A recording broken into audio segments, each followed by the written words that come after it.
Viidiyoo kana keessatti WiFi passwordii nama kamiitiyyuu passwordii WiFi kan dhaabbata dhuunfaas ta'ee dhaabbata mootummaa yookiin kan nama dhuunfaa tokko passwordii isaa karaa salphaa ta'een akkaataa itti arguu dandeessan isinitti agarsiisna. By the way, WiFi tokkollee siistemii har'aa kana jala ba'uu hin danda'u. Kan WiFi addunyaa kana keessa jiran hundumaatiyyuu ni argitu jechuudha. Barnoota baay'ee ajaa'ibsiisadha. Baay'ee isin fayyada. Hanga xumuraatti kana wajjin turtan abdii guddaa isinirraa qaba. Baay'ee siistemii kana itti fayyadamaan isin jira. No. Okay. Nama ko kaayyoon barnoota keenya akkasii miti. Dhaggeeffattoota keenya kaayyoon barnoota keenya isin WiFi nama akka ibsan yookiin WiFi nama passwordii fudhatan osoo hin taane namoonni WiFi dhuunfaa qabdan waajjiraas ta'ee manaa qabdan namni haaluma salphaan WiFi keessan passwordii isaa cabsee itti fayyadamee ispiidii akka gasin jalaa hir'isu beekuudhaaf malee WiFi nama cabsaa jechaan jirru. Kanaafuu of eeggadhaa kanarra. Okay, kabajamoo hordoftoota viidiyoo keenya eegaa guyyaa har'aa kana wanti isinitti agarsiisuu barbaadu akka isin siistemii kana appilikeeshinii kana fayyadamtanii WiFi namaa fayyadamtaniif osoo hin taane namoonni WiFi qabdan yookiin immoo namoonni har'a WiFi hin qabne boru WiFi qabaachuun keessan waan hin oolleef jechuudha. WiFi keessan namni kamiyyuu passwordii isaa siistemii har'a nu isinitti agarsiisnu kana fayyadamee waan passwordii isaa arguu danda'uuf tarkaanfii mataa keessanii dhaabbata keessanii fi WiFi keessan irratti akka fudhattaniif abshaala akka taataniif egaa ani shimee maalin jedhama barnoota baay'ee faayidaa guddaa isiniif kennuudha. Barnoonni keenya yoo isinitti tole sheer gochuu hin irraanfatinaa. Namni kun eenyu akka ta'e isumarraa. Tole ka hordoftoota keenyaan immoo taarikuun jedhama. Abbaa chaanalii waamicha qubeeti. Chaanalii keenya immoo garjallaa viidiyoo kanaan ergatu wanti subscribe godhaa. Chaanalii nama kanaallee chaanalii shimeemaan subscribe godhaa jechuun barbaada. Dabalataan illee weebsaayitii garaagaraa hin qabna. Asuma garjallaa argattu nu hordofaa. Egaa kabajamoo hordoftoota viidiyoo keenyaa isaan barsiisaa yuunivarsiitii madda walaabudha. Barnoota kana immoo bilisaan karaa weebsaayitii keenyaatiin akkasumas immoo karaa yuutuubiitiin karaa feesbuukiitiin isiniif qoonnaa. Isin immoo wanti isinirraa eeggamu bilisaan barnoota keenya akka dhamdhamtanii fi waan isin jennu akka fudhattanii itti fayyadamtanii fi kan isin affeerru jechuudha. Peejii keenya fooloo godhaa karaa yuutuubii keenyaatiinis nu hordofaa isin jenna. Karaa weebsaayitii keenyaa appilikeeshinoota keenyaatiin bal'inaa fuulduratti wal arginaa kan isinirraa eeggamu qalbii gaariidhaan miira gaariidhaan nu wajjin gara fuulduraatti imaluu qofa amma gara barnoota keenyaatti isin dabarsaa nuun ta'a. Egaa kabajamoo hordoftoota keenya barnoonni keenya jalqabee jira. Jalqaba irratti WiFi nama kamiyyuu passwordii isaa karaa salphaa ta'een arguu ni dandeessu jennee jirra. Kan mootummaa ta'uu danda'a, kan dhaabbata garaagaraa ta'uu danda'a, akkasumas immoo kan nama dhuunfaa tokkollee ta'uu danda'a. Wanti isinirraa eeggamu maalidha? Jalqaba irratti appilikeeshiniitu isin barbaachisa. Appilikeeshiniin kun immoo liinkii isaa viidiyoo kana wajjin isinii keenya jirra. Koomentii jalatti argattu yookiin immoo diskiripshinii keessa akkasumas immoo gubbaa irratti poostii wajjin ni argattu. Appilikeeshinii baay'ee xiqqishuudha. Haalli itti fayyadama isaa dhugaan isinii jedha. Waan hagana hojii hagana ga'u waan hojjetu isinitti hin fakkaatu. Waan baay'ee salphaa wayiiti baay'ee isinitti tola. Egaa appilikeeshinichi isa kana amma appilikeeshinii kana fayyadamee WiFi isaa akkattiin haakuu akkattiin passwordii isaa jalaalaan wajjin ilaalla jechuudha. Amma jalqaba irratti namni kun WiFi mataa isaa qaba. Kunoo moobaayila isaatiin fayyadamaa jira. Wanti isinirraa eeggamu waan lama jechuudha. Tokkoffaa moobaayila isaa argachuu yookiin immoo moobaayila keessan irratti yeroo tokko WiFi isaa akka loogiin akka keessa isinii seenu akka passwordii isaa isinii kennu gochuu.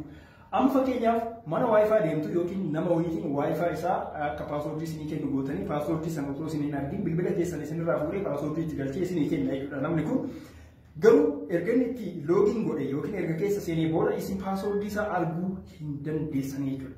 Akkamitti passwordii isaa arguu dandeenya? Amma bilbila isaa irraa fuudheetiin passwordii isaa jalaa laala jechuudha. Mee akkamitti ilaala? Okay, bilbila kee naaf kenni. Okay, amma bilbila isaa jalaa fuudheetiin jira. Gubbaa kanarraa gara gadii akkanatti scroll down gootu jechuudha. Ergasii as iddoo WiFi kana kiliik gootanii qabdanii turtu. Yeroo kana akkamitti isinii baasa jechuudha. Fakkeenyaaf WiFi nama kanaa Samsung A6 jedha jechuudha. Gubbaa kanatti WiFi inni connected ta'ee jiru. WiFi inni qunnamee jiru. Samsung A6 jedhama maqaa WiFi kana passwordii isaa arguudhaaf gonkumaa hin dandeenyu. Garuu appilikeeshinii nutti agarsiisu jira. Appilikeeshinicha immoo kanarratti fe'ina. Bilbila ittiin passwordii isaa fudhachuu barbaadne bilbila keenya irratti aappicha fe'annaa jechuudha. Okay? bilbila isaarratti yookiin bilbila nama kanaarratti aappicha fi nurraan eeggamu bilbila keenya irratti qofa aappii kana fe'annee bakka feene deemna waayifaa namoota salphumatti ilaalla jechuudha. So amma ergaas keenya booda iddoon sun iddoo infooti informationa security ta'e of keessaa qabdi isheen ni tuqxu. Isheen yeroo gadi tuqxan gubbaa kanatti Wi-Fi QR code kan jedhu qaba. Wi-Fi QR code kan jedhu kana gadi tuqna. Yeroo kana QR code nuuf baasa jechuudha.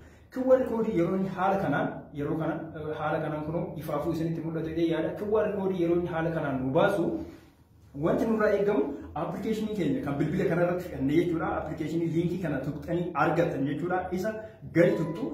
Yeroo isa gadi tuqxan applicationii keessan kallattiidhaan iskaan godhuuf deema jechuudha. Iskaan gochuudhaaf deema. Haala kanaan akka kaameraatti isinii bana jechuudha. Yeroo kana QR code kanatti agarsiistu jechuudha. QR code kana jechuun koodiin kun QR code jedhama. Isa kan akkanatti agarsiistu. Akkanatti agarsiisna. Okay. Amma nu fudhatee jira. Password isa amma bilbila isaa deebisuuf hin danda'u. Hoodha bilbila keessa. Okay. Amma bilbila isaa fudhateetiin jira. Password isaa argeetiin jira. Maqaa Wi-Fi isaa kunoo asitti akkuma argitan Samsung A6 jedha. Password isaa immoo kunoo asitti password jedhee nutti agarsiisi kunoo password jedha. Big Booda 20 jedha jechuudha. Password nama kana Big Booda 20 jechuudha. Kanaafuu amma Big Booda 20 kan jedhu kan copying godha. Password kiyya jechuudha. Fudhadheen jira hin barreeffattu yoo barbaadan immoo screenshot godhatanii qabattu jechuudha. Amma Wi-Fi mana kanaa password isaa argatanii jirtu jechuudha. Dirqama abbaa mana sanii ta'uu hin qabu. Namni kamiyyuu Wi-Fi sanarratti kan login godhee jiraate fayyadamaa itti jiru. Namuma biroorraa bilbila fudhatanii namni sun Wi-Fi isaa fayyadamaa jira yoo ta'e iddoo sana iddoo info kan reefu isinitti agarsiisan tuquudhaan salphumatti jechuudha password isaa fudhachuu dandeessanii jirtu jechuudha. So amma login godheetiin isinitti agarsiisa. Amma ni seenamoo hin seenu kan jedhu wajjin kan laalu ta'a. Amma Wi-Fi tuqeetiin jira. Samsung A6 password na gaafata. Password isaa Big Booda jedhama.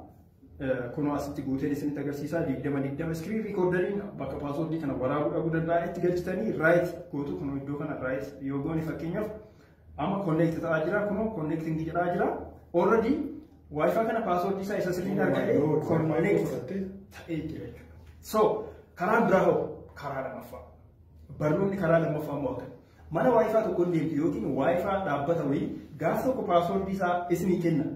Amma bilbila nama biroo osoo hin fayyadamin bilbila kiyya qofaanii password nama kana save godhadhee qaban. Akkamittiin save godhee qaba wajjin kan laallu ta'a.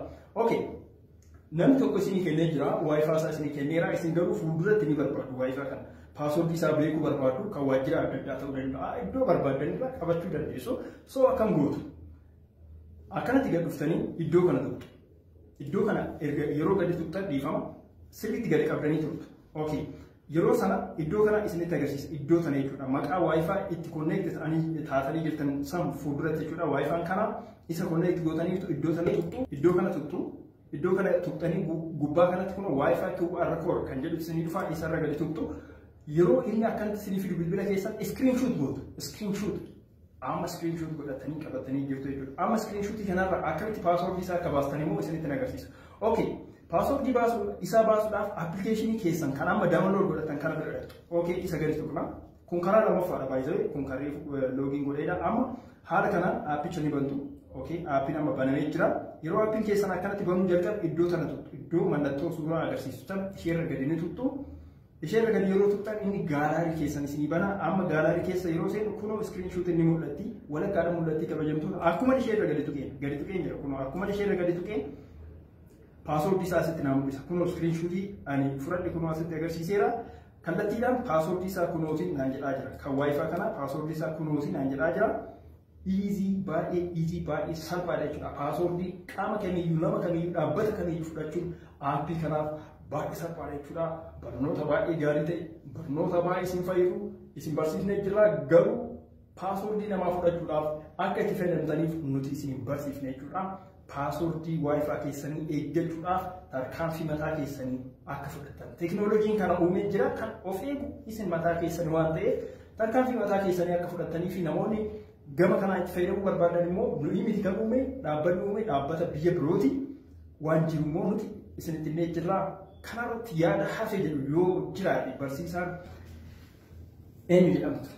Tole ka hordoftoota viidiyoo keenyaa egaa viidiyoo keenya jalatti fudhatina password nama akka cabsanii fi miti password waajjira nama akka cabsanii fi miti. Kanaafuu ofuma keessanii paaswordii Wi-Fi keessanii namni akka fudhatu danda'u isinitti muufidha.